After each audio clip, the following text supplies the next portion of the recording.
কতদিন হয় লম্বা? ভিউয়ার্স আসসালামু আলাইকুম।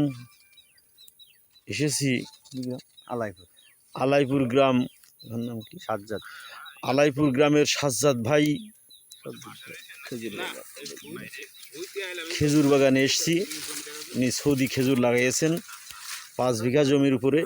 আপনাদেরকে একটা খেজুর গাছে, ছোট্ট একটা খেজুর গাছে কি পরিমাণ খেজুর ধরেছে সেটা আপনাদেরকে উপস্থাপন করছি। সৌদি খেজুর গাছ 5 বিঘা জমির উপরে খেজুর গাছ আছে, আমরা দেখতেছি খেজুর গাছগুলো। এই যে একটা মরিয়ম খেজুর গাছে দেখতেছি, একদম মাটি থেকে এখনো ওঠেনি, অথচ সেই খেজুর গাছে দেখলাম 11টা কান আছে। তো প্রতি কানে কাঁদিতে নিচেই 1 2 3 4 5 6টা কাঁদি, কমপক্ষে 124 কেজি খেজুর আছে, বেশি হবে 530 কেজি বা 1 মণ খেজুর আছে এই 6টা কাঁদিতে।